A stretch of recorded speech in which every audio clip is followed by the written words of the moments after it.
Yanardağlar oldum olası beni etkilemiştir. Bali'de yanardağ olduğunu öğrenince dayanamayıp tepesine drone yollamak istedim. Ve maceramız böyle başladı.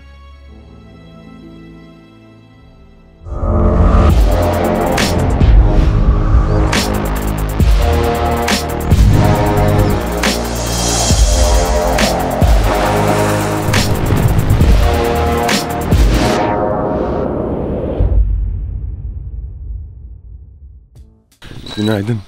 Benim için henüz gün pek aymadı ama neyse. Bu saatte ayakta ne işim var diyorsunuz. Haklısınız. Sabahın 4'ü ve ben dün saat 1'de falan yattım. 3 saat uyudum. Biliyorsunuz drone'la çok fazla görüntü alamadım. İçimde kaldı. Umarım harika bir görsel yakalarım. Yakalayamazsam çok üzülürüm. Çünkü aşırı uykum var. Gözümden de anlaşılacağı üzere.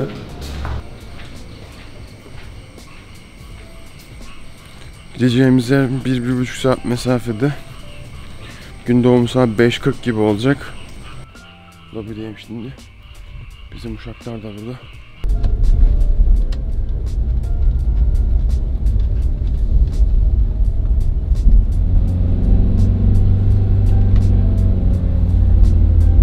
Geldik. Uçuş yapacağım yer şurası ama şu an hiçbir şey göremezsiniz muhtemelen. Mesela ISO'yu dibine kadar açayım da bakayım şey yapabilecek misiniz? Evet.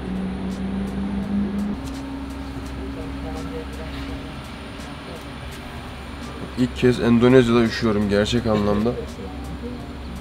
Gün doğunca muhtemelen düzelir ama şimdilik bir üşüme geldi yani.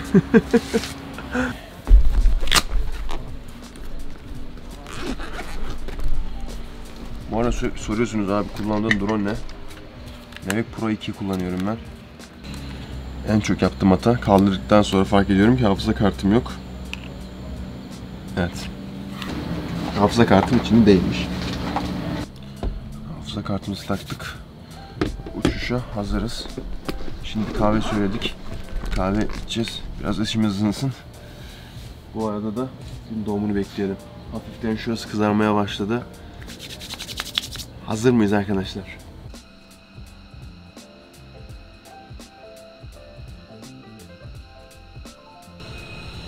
Heyecan dorukta. Hemen ayıldım bak.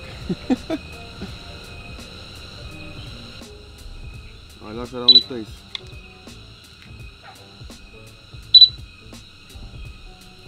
Ama bu bizi engeller mi? Please check it on the map.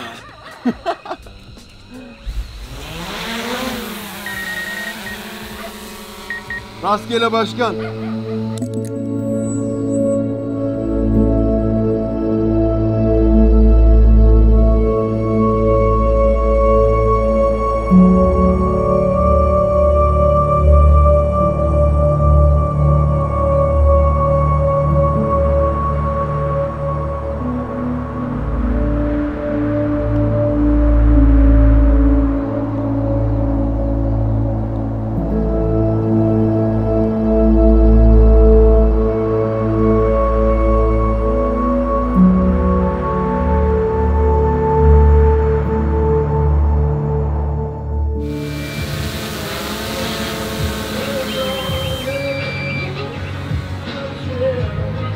İlk uçuşumuzda arkadaşlar. Şimdi dağa elimden gelince yaklaşmaya çalışacağım.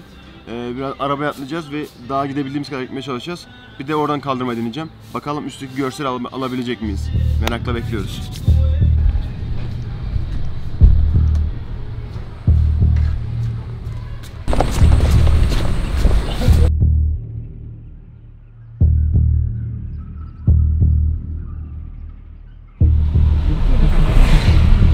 Yani işimiz var ya, yemin ediyorum Bali'nin köyünde İstanbul trafiği olur. Şimdi yakınlaşık diyebilirim. Şurada King of the Mountain.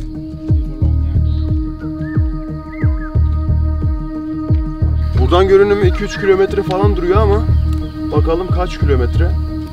Hani drone'un gözünde farklı oluyor kilometre işi.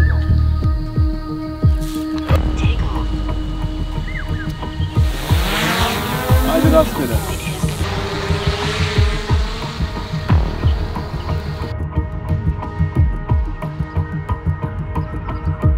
Bakalım yukarı çıkabileceğiz mi drone'la? İnşallah çok uzak değildir. Şu an 600 metredeyiz. Abi imkanı yok, gidemem oraya ben. Ya buradan yakın gözüküyor ama yok yani. Hani o dağ devasa olduğu için öyle gözüküyor. 2400 metredeyim şu an. Can you see it? No. Allah, ben de mi? Çok var. Şu an var ya 3300 metredeyim. Şu an drone düşse alamam, hayatta alamam yani. 4000 metre.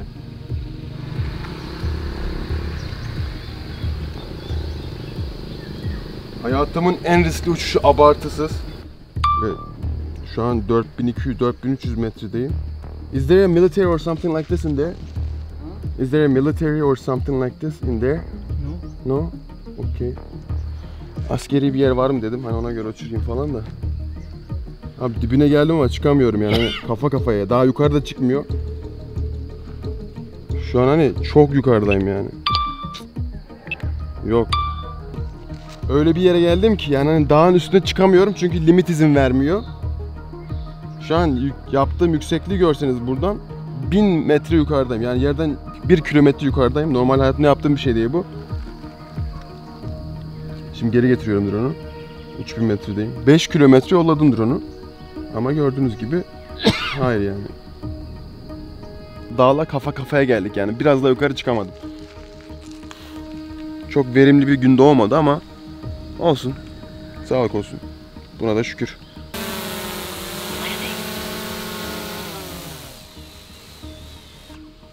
Bu drone'u bu yüzden seviyorum abi. 5 kilometre ileri gitti. 1 kilometre yukarı çıktı ve döndü geldi. Güzel bir tecrübeydi benim için. Hiç böyle bir drone serüvenim olmamıştı açıkçası. Gün daha bereketli de olsaymış çok güzel olurmuş ama sağlık olsun gerçekten de. Bugünkü kahvaltı manzaramız da bu şekilde. Şu ana kadarki en güzel kahvaltı manzaram galiba burası.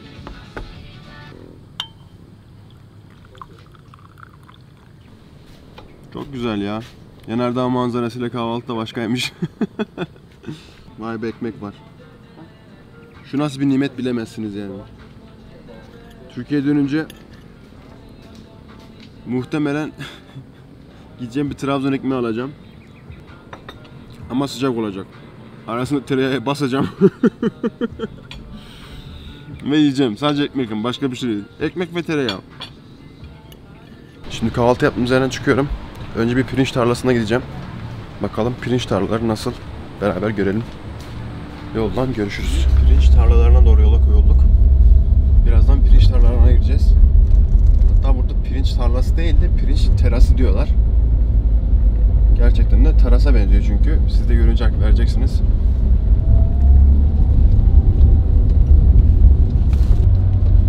Çok yeşil ya, çok güzel. Şimdi pirinç terasımıza geldik. Şöyle bir yer. Çok güzel ya, düzene bak. Burası bir pirinç tarlası bu arada arkadaşlar.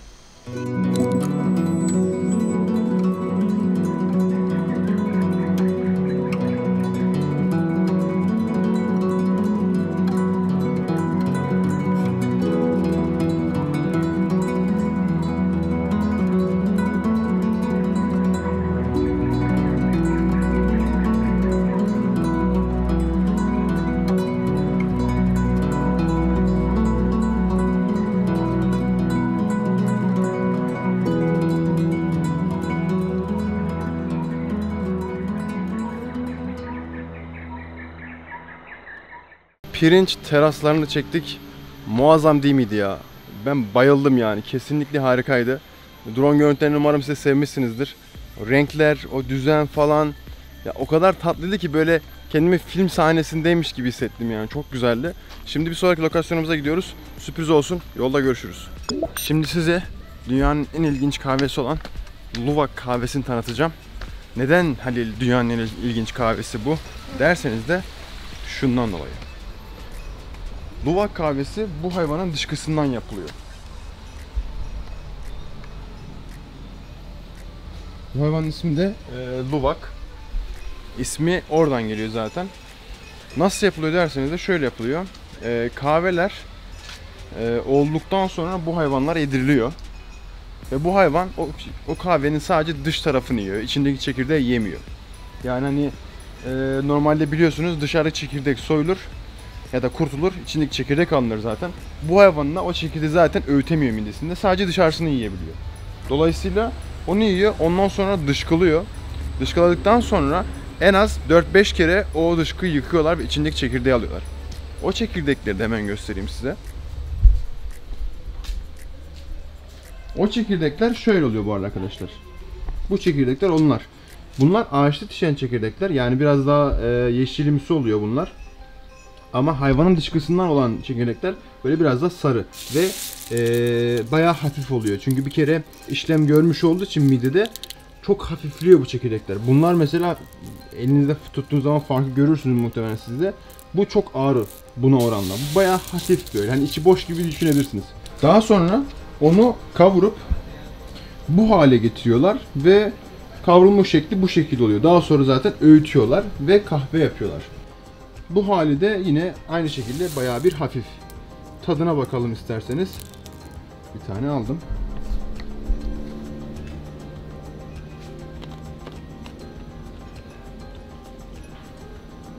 Şu an şu hayvanın dışkısını yiyorum yani dolaylı olsa da.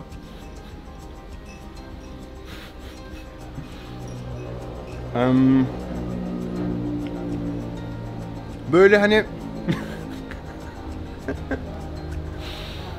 güzel, hafif, aşırı hafif. Nasıl kavruluyor derseniz de şurada göstereyim hemen. Bu ocağı yakıyorlar. Ocak diyorum. Bu kuzine midir nedir artık burayı yakıyorlar. Ondan sonra burada kavurma işlemlerini yapıyorlar. Şu şekilde. Şimdi bir de bu kahve tadalım isterseniz. Çünkü dünyanın en pahalı kahvelerinden biri. Ve aşırı merak ediyorum ben bu kahveyi. Bir tadalım. Bakalım bu kahve nasıl. Ben de merak ediyorum. Hadi bakalım. Kahvemiz bu şekilde demleniyor şu an. En iyi metodu buymuş. Bu kahve içmek için en güzel şekil buymuş. Bu şekilde demlerseniz en güzel tad alırsınız diyorlar. Tabi normal bizim makinede de aynı şekilde demleyebiliyorsunuz. The most expensive coffee in the world. Dünyanın dediğim gibi en pahalı kahvesi. How much is it? For 1 kg, something? Like for example 100 grams. 600,000. 600,000. 100 gramı yaklaşık olarak 350 liraya falan tekabül ediyor. Aynen 100 gram yaklaşık olarak 350 liraya falan tekabül ediyor. Dünyanın en pahalı kahvesi. Su ısındığı zaman yukarı çıkacak, sonra aşağıda birikmeye başlayacak dedi. Enteresan. Daha önce hiç böyle demlemiş bir kahve içmedim. Luwak kahvesi içmedim ona bakarsanız. Ya abi böyle olacaksa yani hani oho. Wow. Bak kendimi şeyde hissettim ya. Laboratuvarda hissettim resmen.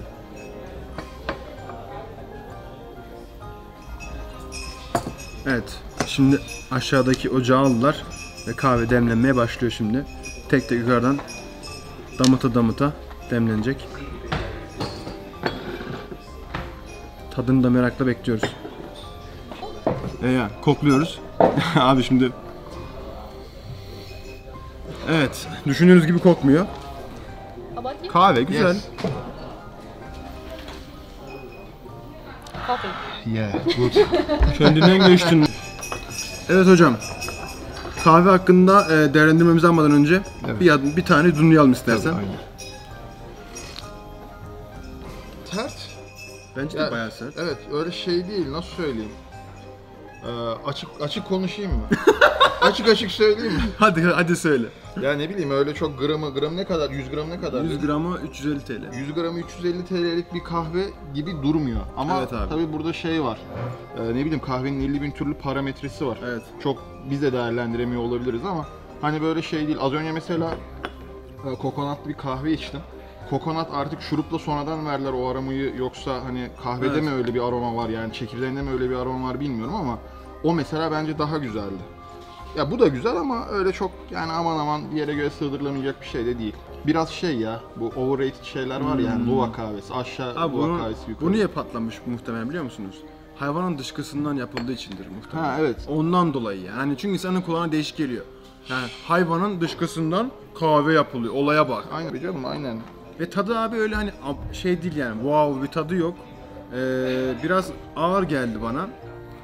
Özellikle sert bir kahve, evet. Evet, biraz sert bir kahve. Özellikle o çekirdekleri gördünüz siz de, hafif demiştim. O kadar hafif bir çekirdekte bu kadar ağır olması beni şaşırttı. Ama tadı şey değil yani, kötü bir tadı yok, yanlış anlaşılmasın. Yani gerçekten kahve sevenler için sert ve güzel bir kahve. Fakat hani dünyanın en iyi kahvesi olur mu? Bence olmaz ama zaten damak tadı bu aga. Değil mi yani? Dünyanın en pahalı kahvesi olmuş ama. Evet. Benim sıkıntım orada. Ben ona isyan ediyorum. Yani dünyanın en pahalı kahvesi olmuş da dünyanın en iyisi olamamış. Bence yani, bilmiyorum. Çünkü kahve bambaşka bir uzmanlık alanı. Bunun gurmeleri var. Adam bir içiyor. Yani sana kahveyle ilgili 50.000 türlü şey söyler. Bizim söyleyebildiğimiz şeyler belli. İşte sert. Evet. O kadar. O kadar yani. Sert, koyu. Aynen. Biz Tadı çok... biraz şey. Ama ben en nihayetinde... Ama yani hani siz de gelirsiniz bir gün için. Bir porsiyonu, şöyle bir fincanı yaklaşık olarak 50 lira falan. Bugünü bayağı bir yoğun geçirdik. Bence gayet verimli bir gündü. Özellikle o pirinç tarlaları falan, terasları, ondan sonra o kahvaltı yaptığımız dağ. Çok güzeldi benim için, çok değişik bir yerdi. Bir de şimdi bunu da denemiş olduk. Çok verimliydi. Lafı çok uzatmayayım. Şimdilik bu kadar. Bir sonraki maceramızda görüşürüz. Kendinize çok iyi bakın. Hadi eyvallah. Let's hold on tight. Found what we're looking for in life. Call us crazy, but